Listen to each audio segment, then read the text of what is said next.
पिछली किस्त के इख्तिताम पर आपने देखा कि अर्तुल के साथियों ने वक्त पर पहुंचकर अर्तुल को सजा से बचा लिया था। इस किस्त के आगाज में कबीले के दाखिली रास्ते से ढोल बजना शुरू होता है, जो कि इस बात की इलामत समझा जाता है कि कबीले में कोई दाखिल हो रहा है। कबीले के सभी लोग चौंक जाते हैं और दाखिली रास्ते की तरफ देखना शुरू कर देते हैं। वो देखते हैं कि थोड़ी ही देर में इब्नुल अरबी अपने साथियों समेत तूतकीन को लेकर कबीले में पहुंच जाते हैं। कबीले के लोग तूतकीन को देखकर हैरान रह जाते हैं। इब्नुल अरबी सब कबीले वालों को सलाम करते हैं और कहते हैं कि मैं तूतकीन को उसके बाप के हवाले करने आया हूँ। कुरकुत सरदार अपने बेटे को जिंदा देखकर हैरानी के आलम में रोने लगता है और अपने बेटे की तरफ लपकता है। यहाँ गुंदोगदू अपने सिपाहियों को हुक्म देता है कि तमाम सिपाही अपनी तलवारें नीचे कर लें, जिसके बाद सब सिपाही अपनी तलवारें नीचे कर लेते हैं। सरदार कुरकुत तूतकीन से पूछता है कि तुम्हारा ये हाल किसने किया है, जिस पर तूतकीन जवाब देता है कि इस सब का जिम्मेदार अर्तुल।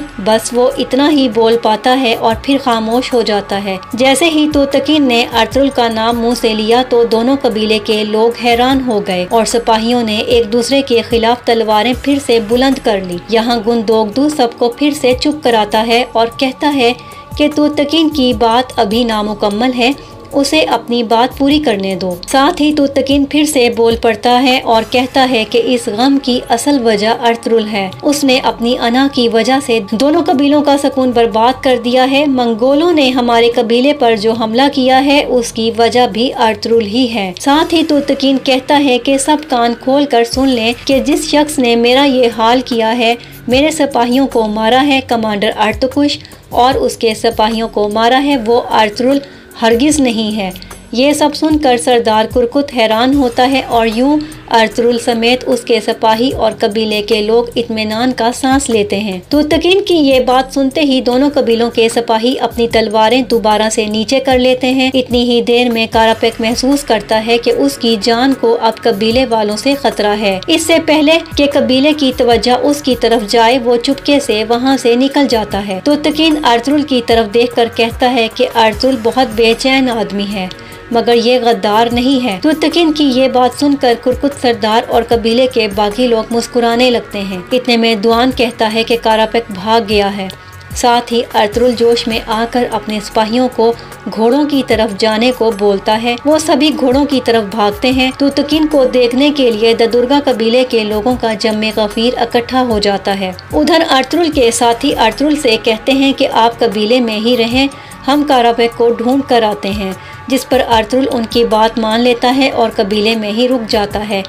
उधर दूसरी तरफ नौयान अपने साथियों समेत कबीले के बाहर पहुंचकर कबीले का जायजा ले रहा होता है। नौयान की ख्वाहिश थी कि वो अर्तुल की मौत को अपनी आंखों से देखे, मगर जब उसने महसूस किया कि कबीले में गड़बड़ है तो उसने अपने साथियों को वापस चलने का इशारा किया। उधर कबीले में लोग अर्तुल के हक में नारे लगा रहे होते हैं। तब अर्तुल सबको चुप करवा कर उनसे खिताब करता है। कबीले के सभी अफराद को इकट्ठा करके कहता है कि अल्लाह का लाख लाख शुक्र है कि आज हम नौयान के बिछाए गए जाल से बच चुके हैं, मगर हमारी और मंगोलों की जंग अभी शुरू हुई है और तब तक खत्म नहीं होगी जब तक हम लोग मंगोलों का खात्मा नहीं कर देते। गद्दार कोई भी हो अब नहीं बच सकेगा, फिर चाहे तो गद्दार मंगोल सिपाही हो या फिर कबीले का कोई शख्स। अर्तुल के इस पुरजोश खिताब के साथ ही कबीले वाले अपने हाथों को उठाकर अल्लाह अकबर के नारे लगाना शुरू कर देते हैं। उधर दूसरी तरफ काराबेक अपने घोड़े को लेकर भाग रहा होता है, मगर जंगल में एक जगह पे जाकर घोड़ा रुक जाता है और आगे बढ़ने से इनकार कर देता है।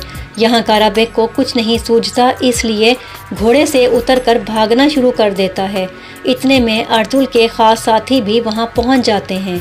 वो सभी घोड़ों से उतरकर काराबेक के पीछे भागना शुरू कर देते हैं और कुछ ही देर बाद काराबेक को घेर लिया जाता है। इतने में नौयान के सिपाही वहां आन टपकते हैं और वो अर्तुल के साथियों के साथ लड़ना शुरू कर देते हैं। काराबेक इस मौके का फायदा उठाता है और वहां से भाग निकलता है। वो भागते भागते थक कर गिर जाता है। जैसे ही काराबेक गिरता है वहाँ नौयान भी पहुँच जाता है। नौयान उससे पूछता है कि मुझे बताओ क्या हुआ, जिस पर काराबेक कहता है कि अर्तुल बच निकला है, नोयान पूछता है कैसे। कारापेक जवाब देता है कि वहाँ तूतकीन को जिंदा लाया गया, उसने आकर सारी हकीकत बता दी। इसके साथ ही नोयान कारापेक को पकड़ता है और उसे पीटना शुरू कर देता है। नोयान उसे मार मार कर लहूलुहान कर देता है। उधर दूसरी तरफ अर्तुल के साथी मंगोलों से लड़ रहे होते हैं। इस दौरान अर्तुल के साथी मंगोल सिपाहियों को जहन्नुम वासिल कर देते हैं, मगर यहाँ तुर्गुत का बाजू बुरी तरह जख्मी हो जाता है। तुर्गुत अपने साथियों से कहता है कि परेशान होने की कोई ज़रूरत नहीं, ये हल्का सा जख्म है, ठीक हो जाएगा। और साथ ही वो कारापेक को ढूंढने के लिए फिर से भाग पड़ते हैं। उधर दूसरी तरफ कबीले में कुरकुत सरदार अपने बेटे तूतकीन से कहता है कि मुझसे बहुत बड़ी गलती सरजद होने जा रही थी, मेरी ही अकल पर पर्दे पड़े थे। अर्तुल बिल्कुल ठीक था, मैं उसकी जुर्रत और अक्लमंदी ना समझ सका। इसके बाद तूतकीन सरदार कुरकुत से पूछता है कि क्या मेरे खास सिपाही गुआज और सामसा वापस आए हैं। यहाँ कुरकुत सरदार जवाब देता है कि हमें उनके बारे में कुछ मालूम नहीं, पता नहीं वो जिंदा भी हैं या नहीं। उधर अर्तुल के साथी भागते भागते वहाँ पहुँच जाते हैं जहाँ नोयान ने कारापेक को मारा था। वो तीनों खून के निशान देखकर समझ चुके होते हैं कि कारापेक मार खाने के बाद अब नोयान के पास होगा। उधर अर्तुल अपनी वालदा के खेमे में जाता है। माँ का हाथ चूमने के बाद खुशी का इजहार करता है कि अल्लाह के करम से अब सब ठीक हो गया है। इतनी ही देर में कुरकुत सरदार भी वहाँ पहुँच जाता है। वो खुशी के साथ अर्तुल की जानिब अपनी बाहें फैला देता है और अर्तुल अपने मामू के गले लग जाता है। कुरकुत सरदार कहता है कि अर्तुल बेटा मुझे माफ़ कर दो, जिस पर अर्तुल जवाब देता है कि मामू जान, दुश्मन हमारे बिल्कुल दरवाजे पे जंग के लिए तैयार खड़ा है, इसलिए हमें कोई हक नहीं कि अब हम एक दूसरे पे ही गुस्सा करें। कुरकुत सरदार हाइमा खातून की जानिब बढ़ता है और कहता है कि क्या आप मुझे माफ़ कर पाएंगी, जिस पर हाइमा खातून जवाब देती हैं कि अब हमारे बीच सब नफ़रतें ख़त्म हो जानी चाहिए। ये कबीले वालों की गलती नहीं थी, मगर दुश्मन की चालों ने हमें ऐसा करने पर मजबूर कर दिया था।